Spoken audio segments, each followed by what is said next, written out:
نیک نظر نہ آئے، نیک بننے کی کوشش کریں۔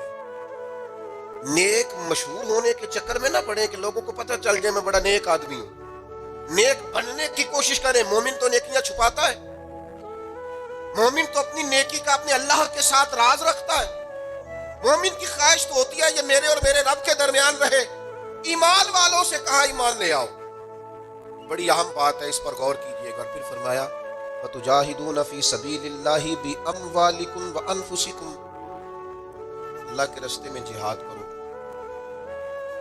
پہلے مال کی بات کی، جان کی بات بعد میں تھی۔ مالوں سے، اور میں یہ نہیں کہتا کہ لوگوں کو مال جان سے زیادہ پیارا ہوتا ہے، میں کہتا نہیں، لیکن قرآن کہتا ہے بِأَمْوَالِكُمْ وَأَنفُسِكُمْ، اپنے مالوں سے بھی اور اپنی جانوں سے۔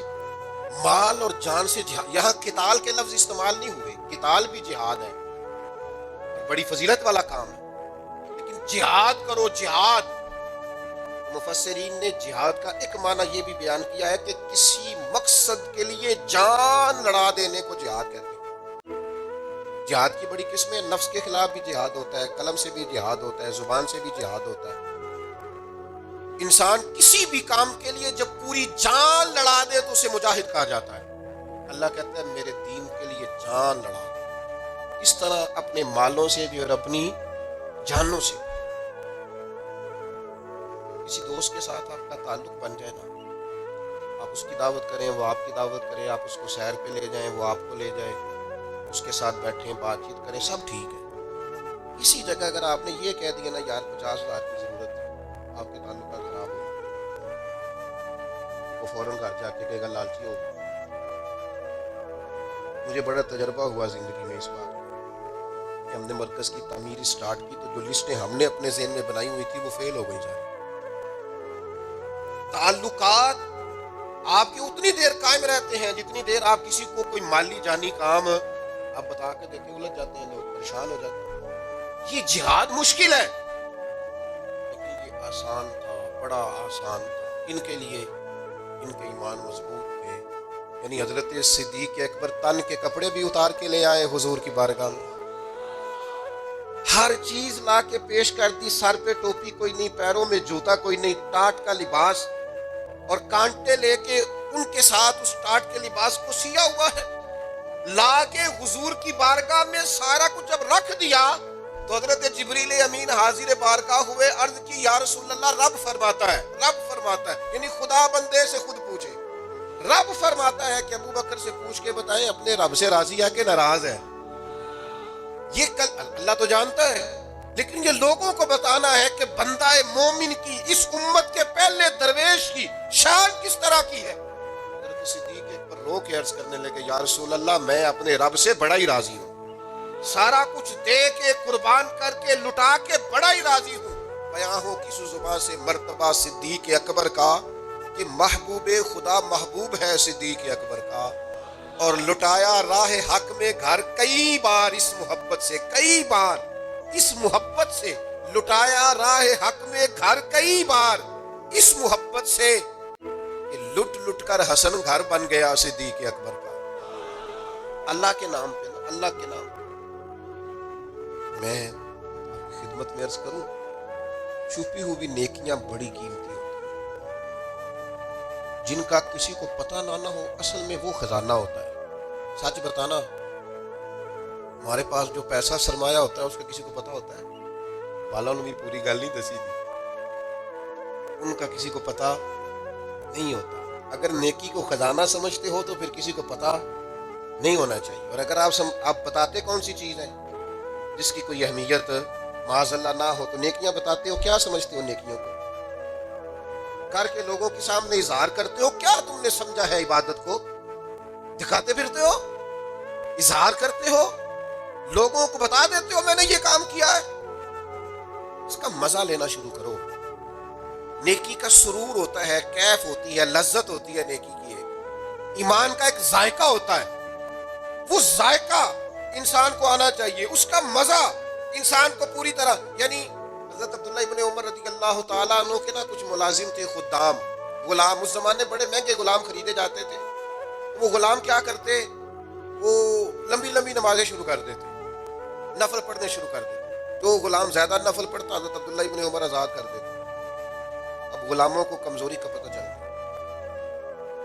وہ لمبے نفل پڑھتے, آپ آزاد کر دیتے. ایک دن آپ کا بیٹا کہنے لگا ابا جی یہ نہ آپ کے سامنے بڑے عابد بنتے ہیں, زاہد بنتے ہیں, آپ مہربان لوگ ہیں, آپ آزاد کر دیتے ہیں, بعد میں پتہ نہیں پوری 5 بھی پڑھتے ہیں کہ نہیں, دھوکہ دیتے ہیں آپ کو. حضرت عبداللہ ابن عمر کھول کے روئے, فرمانے لگے مجھے میرے رب کے نام پہ دھوکہ دیتے ہیں, میں تیار ہوں دھوکہ کھانے کو. انسوں کو روز دھوکے دیں, اس کے نام پہ دھوکہ دیتے ہیں نا, میں تیار ہوں. اللہ کے نام پہ دھوکہ دیتے ہیں, بسم اللہ میں حاضر ہوں, میں تیار ہوں. بہت پہلے میں نے بات سنائی تھی, آج میرا دل کرتا ہے پھر سناؤں.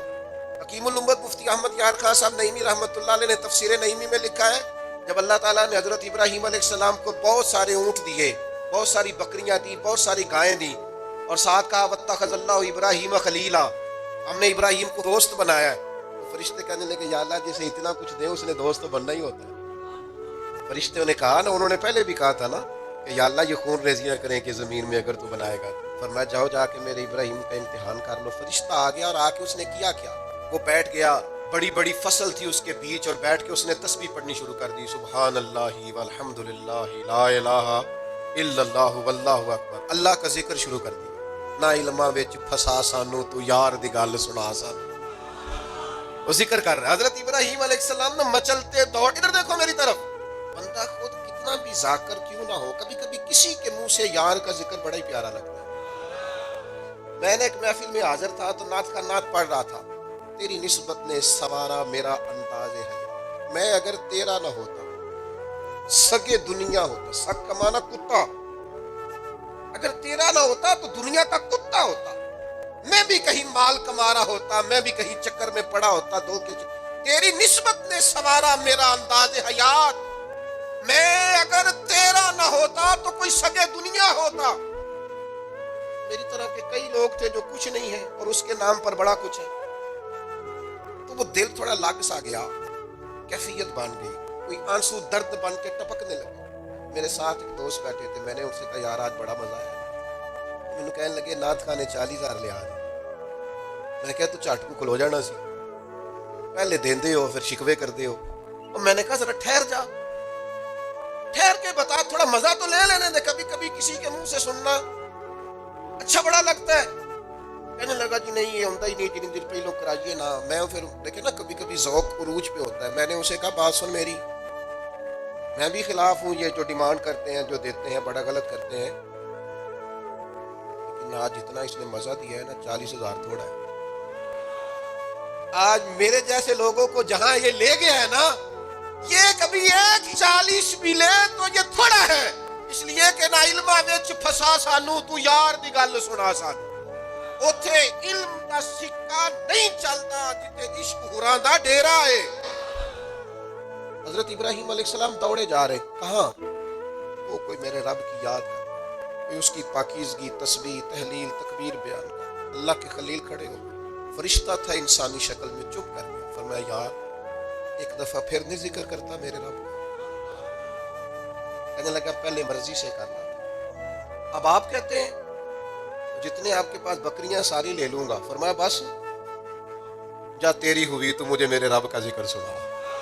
یہ ذرا تجارتیں دیکھو, سودے دیکھو, تیری ساری ہوئی. اس نے تھوڑی دیر ذکر کیا, چپ کر گیا. میں دوبارہ ذکر کرنا میرے رب. کہنے لگا اب ہو گیا, پہلے پیسے پورے ہو گئے آپ. فرمایا اب, کہنے لگا جتنی گائے بھینسیں آپ کے پاس ہیں ساری لوں گا. فرمایا تیری ہوئی. اس نے تھوڑی دیر ذکر کیا, پھر چپ کر گیا. فرمایا اب کیا چاہیے؟ کہنے لگا صرف اونٹ بچے ہیں سارے دے دو, اللہ کا ذکر سنا دیتا ہوں. فرمایا تیرے ہوئے سارے, میرے رب کا ذکر سنا. وہ پھر چپ کر گیا. آپ نے فرمایا اور ذکر کریے, دیکھو تجارت ہو رہی ہے, کاروبار ہو رہا ہے. وہ کہنے لگا آپ کیا دو گے؟ فرمانے لگے یہ بکریاں چرانے کے لیے کوئی شخص بھی تو چاہیے نا, یہ اونٹ بھیڑ گائیں بھینسیں چرانے کے لیے کوئی چاہیے نا. مجھے رکھ لینا, تنخواہ نہیں لوں گا, تو اللہ کا ذکر سناتے رہنا, میں تیری ڈیوٹی کرتا رہوں. نہ علماں وچ پھسا سانو کوئی یار دی گل سنا. وہ فرشتہ اوہو تردامنی پشیخ ہماری نہ جائیے, ہم کبھی دامن نچوڑ دیں تو فرشتے وضو کریں. وہ فرشتہ تھا, فرشتوں کے آنسو نہیں آیا کرتے, فرشتوں میں وہ درد نہیں ہوتا، وہ معصوم مخلوق ہے اللہ کی. فرشتہ کھڑے ہو کے کہنے لگا مالک میں گواہی دیتا ہوں یہ شخص اس قابل ہے کہ اسے اللہ کا خلیل بنایا، یہ اس قابل ہے کہ خلیل اللہ بنے. واتخذ اللہ ابراہیم خلیلا. یار ساری زندگی صرف وہی تجارت کرنی ہے کہ لاکھ کے 2 ہو جائیں؟ کوئی ایسی تجارت بھی کرو نا، کوئی ایسا سودا بھی کرو نا. قحط پڑ گیا نا مدینہ منورہ میں، مکہ معظمہ میں فصلیں نہیں ہو رہی، حالات خراب ہیں. اللہ کو پتہ ہے جو چیزیں شارٹ ہو جاتی ہیں پھر ان کے دام بھی. یہ سیلاب آیا تھا تو خیمے مہنگے کر دیے تھے مسلمانوں نے، لوگوں کو خیموں کی ضرورت تھی تو خیمے. یہ کرونا آیا تھا تو مسلمانوں نے ماسک مہنگے کر دیے تھے کیونکہ مجبوری تھی نا، لوگوں نے لینے تھے. میں مسلمانوں کی بات کر رہا ہوں چونکہ یہاں قبضہ غیروں کا، حکومتوں کی میری بات نہیں کر رہا. جو چیز شارٹ ہو جاتی ہے اسے کیا کرتے ہیں؟ اسے مہنگی کر دیتے ہیں. قحط ہو گیا، غلہ مہنگا ہو گیا. حضرت عثمان غنی رضی اللہ تعالیٰ عنہ نے کسی ملک سے 10 اونٹ غلے کے بھرے ہوئے بوریاں لدی ہوئی منگائے. تاجر آگے کہنے لگے عثمان آپ بڑے تاجر ہیں تو اس زمانے میں آپ کا مال آ رہا ہے تجارت کا، تو آپ، ہم مال نہیں دیکھتے، جو ہے نا اندر، جو جس طرح کا بھی ہے، جتنی قیمت آپ نے بتائی ہے وہ بھی آپ پر اعتماد کرتے ہیں، اس سے ڈبل لے لیں. عثمان غنی فرمانے لگے میں نے سودا پہلے کر لیا. سیانے تاجر تھے، اس طرح کی بھی تجارتیں ہوتی ہیں. فرمایا میں نے سودا کر لیا، مجھے تو اس سے زیادہ ملتا ہے. ایک تاجر بولا، کہنے لگا چلو 3 گنا لے لیں. آپ نے فرمایا یار میں نے تمہیں بتایا تو ہے، میرا سودا ہو گیا، مجھے زیادہ ملا ہے. ایک نے کہا 4، ایک نے کہا 5. بالآخر کہنے لگے اس سے زیادہ تو کوئی دے ہی نہیں سکتا، ہم بھی جانتے ہیں سارے مکے کو، سارے مدینہ طیبہ کو، اتنا بڑا تاجر ہی کوئی نہیں. آپ کو کتنا مل رہا ہے؟ فرمایا 700 گنا. کہنے لگے جی یہ سوال ہی نہیں پیدا ہوتا، بندے تو بڑے سچے ہیں، پتہ نہیں آپ کیا کہہ رہے ہیں. اٹھ کے چلے گئے، مال آ گیا. حضرت عثمان غنی رضی اللہ تعالیٰ عنہ نے مدینہ شریف میں اعلان کرایا جس غریب کے پاس غلہ کوئی نہیں آ کے لے جائے. وہ تاجر پھر آئے کہ جناب سمجھ نہیں آئی، آپ تو کہتے تھے میں نے سودا کر لیا ہے. عثمان غنی فرمانے لگے دنیا دار ہو نہ وہیں اڑے ہو، میں نے واقعی سودا کیا ہے پر کیا اپنے رب کے ساتھ ہے. میرا مالک 700 گنا اجر دے گا، وعدہ ہے اس کا. اس کے بھوکے بندوں کو، غربا کو، مساکین کو، یتیموں اسیروں کو کھلاؤں گا تو 700 گنا. ساری تجارتیں بندوں سے نہیں ہوتی، کچھ تجارتیں رب سے بھی ہوتی. کچھ سودے ایسے ہیں جو اللہ کے ساتھ ہوتے، جو رسول کائنات کے ساتھ ہوتے. لہذا ہم نے سودا کر لیا ہے، تجارت ہو گئی. یہ بڑی قیمتی تجارت ہے.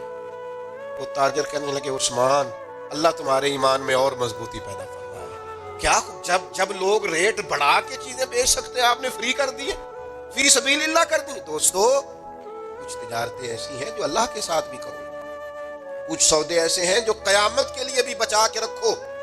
کچھ چیزوں کا نہ آپ یقین کریں جہاں جس کا جو بھی تعلق ہے صرف دنیا کے لیے، صرف دنیا داری سیدھی کرتے ہیں. مرشد کے ایک میں نے بات کرنی ہے اور وہ میرے دوست بڑے مجھ سے پیار کرتے ہیں اور میں بھی بڑا ہی پیار کرتا ہوں. مسجد میں بیٹھا ہوں اور باوضو ہوں اور جانبداری سے کہہ رہا ہوں مجھے اپنے سنگیوں سے بڑا ہی پیار ہے. لوگ کہتے ہیں پیر جھوٹے ہیں، جعلی ہیں. میرا کہنا یہ ہے کہ مرید بھی بڑے جعلی ہیں. وہ پیر صاحب سے آ کے کہتے ہیں میری دنیا داری نہیں چل رہی، کوئی دعا کر دے. دنیا داری سے پیر کا کیا تعلق؟ یہ تو نے جا کے مشورہ کسی تاجر سے کر لینا تھا پیسے کیسے کمایا جاتا. جعلی مریدی کرتے ہو، جس سے صرف اللہ رسول کے لیے رشتہ رکھنا چاہیے تھا اس سے دنیا داری کا رشتہ رکھتے ہو.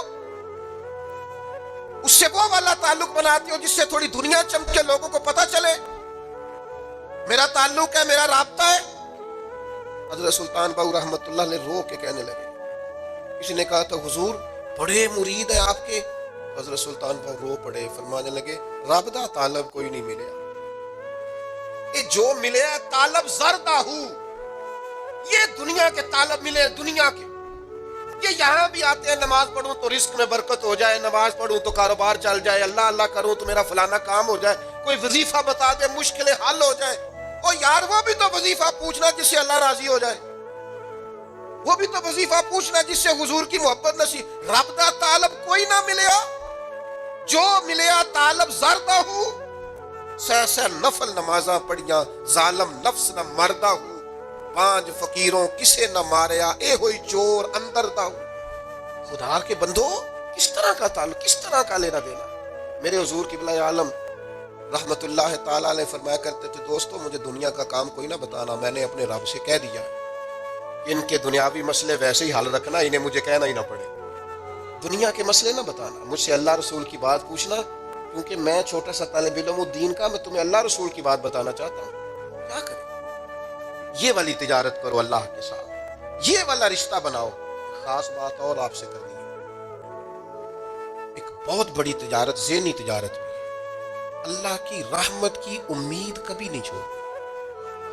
یہ انویسٹمنٹ کرنی ہے کہ کبھی، آپ کو پتہ ہے رحمت الہی کی امید رکھنا واجب ہے، یعنی یہ ضمنی مسئلہ نہیں، یہ ضروریات دین کا مسئلہ ہے، اور یہ امید آخر تک نہیں ٹوٹنی چاہیے، ہر وقت رحمت کی امید رکھیں، ہر وقت کرم، یہ ذہن بنائیں، پھر دیکھیں اس پر نتیجے کتنے۔ امام قرطبی روایت لائے ہیں، فرماتے ہیں 2 بندوں کو قیامت والے دن نہ حکم ہوگا چلو دوزخ میں، تمہارے اعمال ایسے ہیں جس پر فیصلہ جہنم کا ہے، دونوں بندے ہیں، ایک نے دوڑ لگا دی دوزخ کی طرف، دوڑتا جا رہا ہے تیزی سے، اور دوسرا نہ ایک قدم آگے رکھتا ہے پھر پلٹ کے پیچھے دیکھتا ہے، پھر ایک قدم آگے رکھتا ہے، فرشتے لے جا رہے ہیں، پھر پلٹ کے پیچھے دیکھتا ہے، دوزخ کا دروازہ آ گیا، رب کریم کی آواز رحمت آئی، انہیں واپس بلاؤ نا، دونوں واپس بلایا، سارا کچھ جاننے والا رب پوچھتا ہے، وہ جو دوڑ کے گیا تھا اسے پوچھتا ہے دوڑ کے کیوں گیا تو؟ کہتے ہیں مالک زندگی میں تیری مانی کوئی نہیں، سوچا چلو آج ہی مان لو۔ اللہ کی رحمت کو جوش آیا، فرمایا اسے تو بھیجو نا جنت میں، چلو اس وقت صحیح اطاعت کا جذبہ تو بیدار ہوا نا۔ دوسرے سے پوچھا بھائی تو کیوں نہیں جا رہا تھا؟ وہ کہنے لگا مالک میری ساری زندگی کی امید رہی ہے کہ میرے رب نے معاف کر دیا، معافی مل جانی ہے، کرم ہو جانا ہے، فضل ہی ہونا۔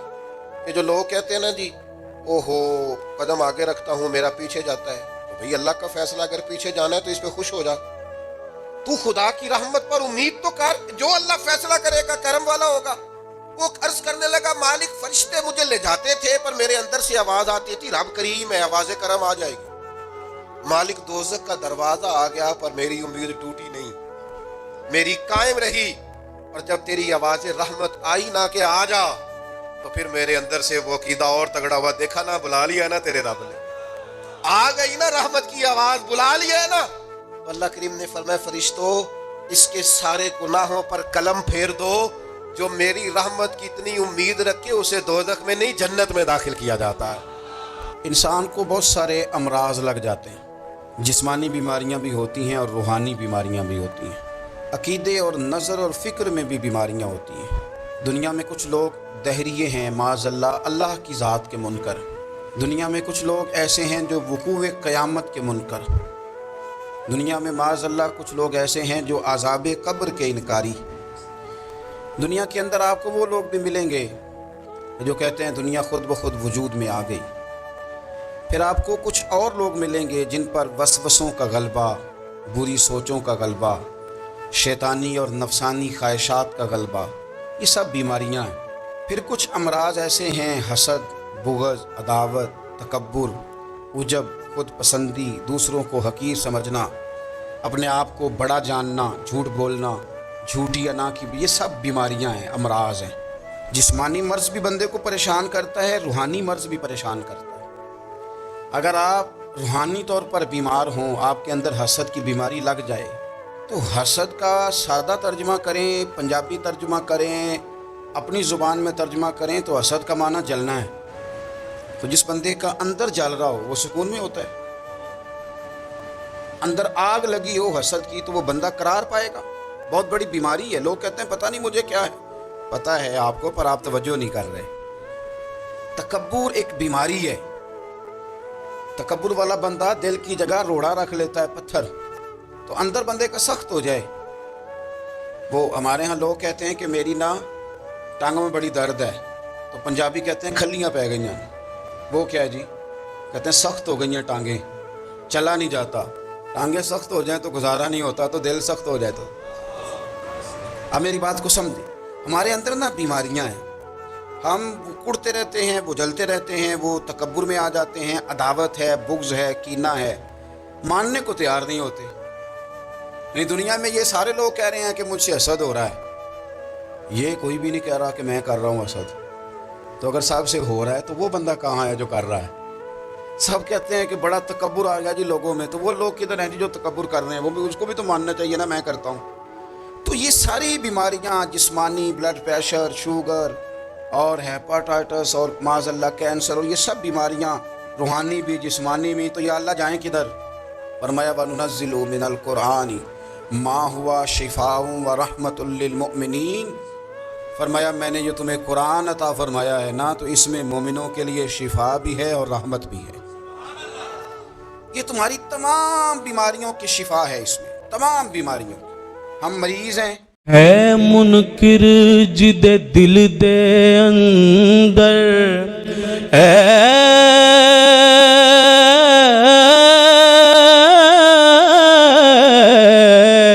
ہے منکر جد دل دے اندر، نہیں عشق صدیق ولی دا. ہے منکر جد دل دے اندر، نہیں عشق صدیق ولی دا. او بھی پیار ایمان تو خالی، جڑا دشمن عمر جریدہ. جنت کدے نہ جاسی جس نو نہیں پیار عثمان غنی دا. آزم او بھی وڈا کافر جڑا نہیں حبدار علی دا. آزم او بھی وڈا کافر جڑا نہیں حبدار علی دا. کیا بتائے گا کوئی رفت بام صدیق، کیا بتائے گا کوئی رفت بام صدیق. میرے ادراک سے بالا ہے مقام صدیق. کسی نہ اہل پہ کھلتا نہیں کونین کا راز، کسی نہ اہل پہ کھلتا نہیں کونین کا راز. اور کسی کم ظرف کو ملتا نہیں جام صدیق،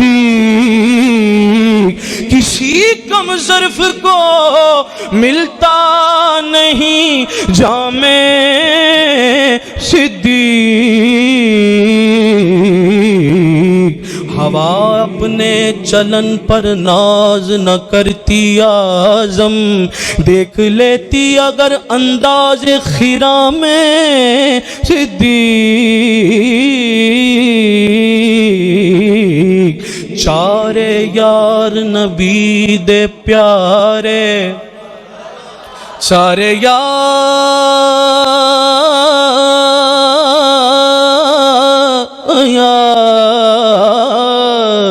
نبی دے پیارے، کوئی دسے نہ چاراں ورگا، کسے دھرتی نہ پیدا کیتا، کوئی اینا یاراں ورگا. نہ کوئی ہویا نہ کوئی ہو سی، اینا جان نثاراں ورگا. اعظم شان صدیق کی پوچھنے، ایکو یار ہزاراں ورگا. اعظم شان صدیق کی پوچھنے، ایکو یار ہزاراں ورگا. آ